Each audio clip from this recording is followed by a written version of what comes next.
Mountain News First at 4 continues.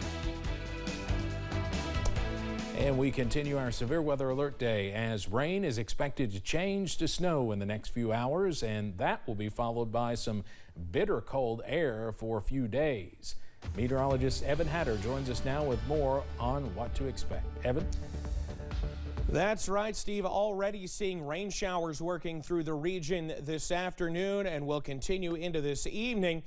We watch a cold front out to our west will move through the region later on tonight, dropping those temperatures as well. Winter weather advisory in effect for just about everybody around the region right now. And even if you're not under it, doesn't mean you're not going to see any snow. It means may not just hit that advisory level. Either way, travel looks to be treacherous as we head later on tonight, with the potential for not only what rain we have on the road now freezing, but also you add a few inches of snow on top of that and travel is going to be very hazardous.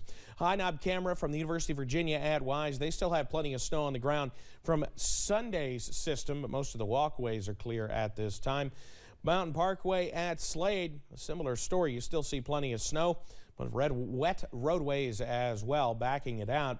Temperatures around the region remain in the 40s for the most part, so we're above freezing. And as we introduce this particular area of moisture, this rain working in, that's going to continue to bring us not only what's going to freeze on the roads tonight, but ahead of what's headed our way as we head into tonight. So go ahead, download that WYMT weather app, scan that code on your screen with your camera's phone app. That'll take you to a link to download the app on both the Google Play Store and on the Apple App Store. So you'll have the latest alerts in the palm of your hand, the latest radar imagery, and of course, our latest forecast updated every day as well. So for tonight, we're down into the low 20s as rain changes to snow and temperatures tumble into a very cold night ahead. I'll have all the details, including the latest totals, coming up in just a few minutes. Steve? All right, Evan, thank you. We also encourage folks to download our WYMT News app for all the latest closings and alerts as they come in. Well, President Biden is opening up the nation's strategic stockpile of masks set to begin shipping later this week. They'll be available to Americans free of charge, as are the government's at-home COVID tests. The website accepting orders for the tests officially launched today as the coronavirus surge tightens its grip on hospitals in hard-hit areas across the country. CBS's Elise Preston reports from New York. At-home COVID-19 tests are available with the click of a button. The Biden administration officially launched covidtest.gov Wednesday, allowing 4 free tests per household, shipping in 7 to 12 days. I think it's wonderful. I don't know why they didn't do this months ago before the new variant came. That might have stopped things from spreading. The government is also freeing up 400 million N95 masks from the nation's stockpile in an effort to provide Americans with better protection against the surge. If it offers better protection, okay, great. I'm willing to wear it. Free N95 masks will be available for pickup at pharmacies and community health centers late next week, with the program in full swing by early February. But rising case numbers are pushing hospitals to the brink, with Oklahoma forecasted to see the country's worst surge in admissions. What we're seeing now and what we're experiencing now feels preventable. Dr. Jeffrey Munson is the medical ICU director at Dartmouth-Hitchcock Medical Center in New Hampshire. He shared a reflection to bolster weary colleagues. Even how hard the work is, the fact that people come to work and do it every day is important to recognize and celebrate. Dr. Munson is urging the unvaccinated to reconsider that decision and get the shot. Elise Preston, CBS News, New York. We've known for a while that even with the Omicron variant, vaccines appear to drastically reduce the risk of severe disease from coronavirus. A new study offers a possible explanation as to why. The study looks at the immune protection provided by T cells, which are different than antibodies. The researchers found that people with T cells from vaccinations appeared to have a greater immune response than those with T cells from a previous infection. As Omicron is spreading rampantly throughout the Commonwealth and the U.S., more folks may be staying home instead of going to that concert or festival.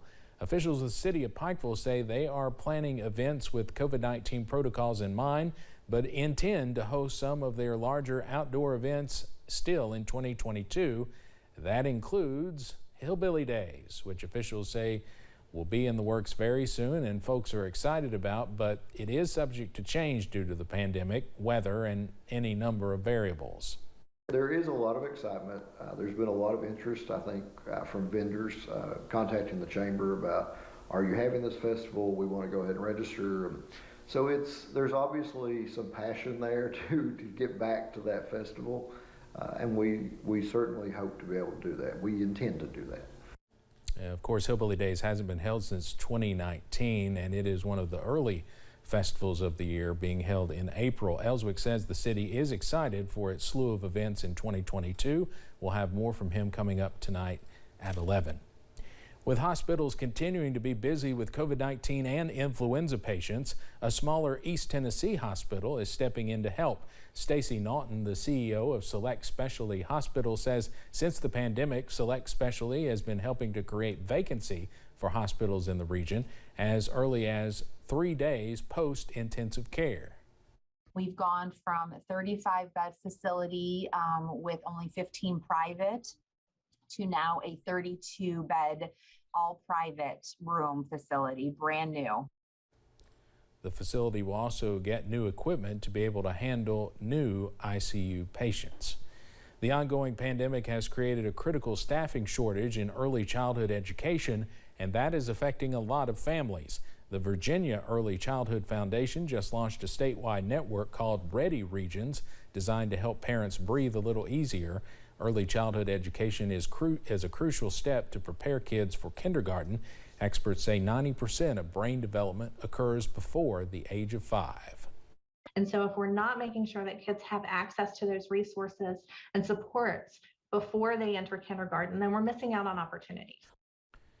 The program also offers parents a chance to provide feedback. The national blood shortage continues today. Blood is needed for, of course, trauma victims, labor and delivery, transplant patients, and other conditions. But the Red Cross is now limiting distributions to hospitals. Dr. Bialaski with the American Red Cross says the pandemic is compounding problems. Omicron has led to fewer donors and staffing shortages for blood drives. The winter weather only makes things worse. A snowstorm, a hurricane, a tornado, the fires, the rest of the country can continue to collect to make up for those shortfalls. Our starting point was already so low that every hit is just taking us lower and lower.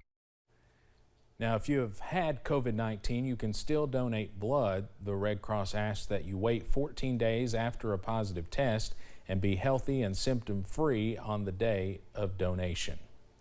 Kentucky residents spent the third most on groceries out of all 50 states in the last year. From November 2020 to November 2021, buying groceries has increased 6.4% for Kentuckians. In a year when shopping for groceries has become more popular, inflation has also challenged household spending and local grocery store owners with increasing prices. Well, you are seeing an increase at the shelf, so you're seeing increased prices across the board. So yeah, it's definitely there. Parsons says not only is the price increasing for store owners affecting buyers, but supply trucks are also coming up short when delivering items to the stores. The voting rights bill will be decided by the Senate floor this evening. The Senate showdown comes on the eve of President Biden's first year in office, and the filibuster rules have stymied the president's legislative agenda. The president has taken some action at the executive level, including the Department of Justice expanding its voting rights unit. Workers completed the removal of the towering statue of Theodore Roosevelt from outside New York City's American Museum of Natural History. The museum decided to remove the statue 2 years ago amid anti-racism protests across the United States. The statue showed Roosevelt on a horse with a Native American man and an African man by his side. Many critics have said the Roosevelt statue symbolizes racial discrimination and colonial expansion.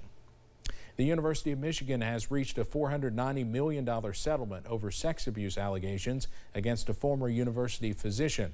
Roughly 1,050 people say they were abused by Dr. Robert Anderson, who died in 2008. His accusers include a two-time Super Bowl champion and a former world-class wrestler.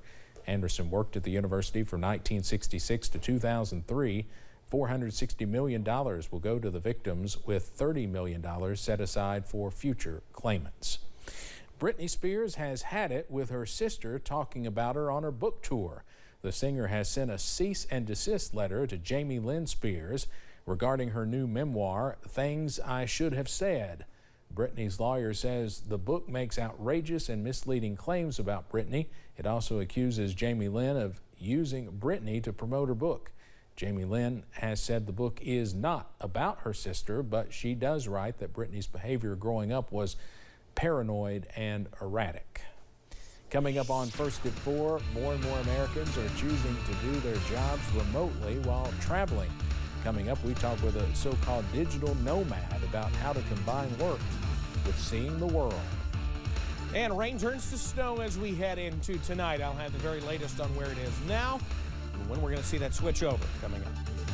WYMT News app offers alerts on breaking stories as they happen.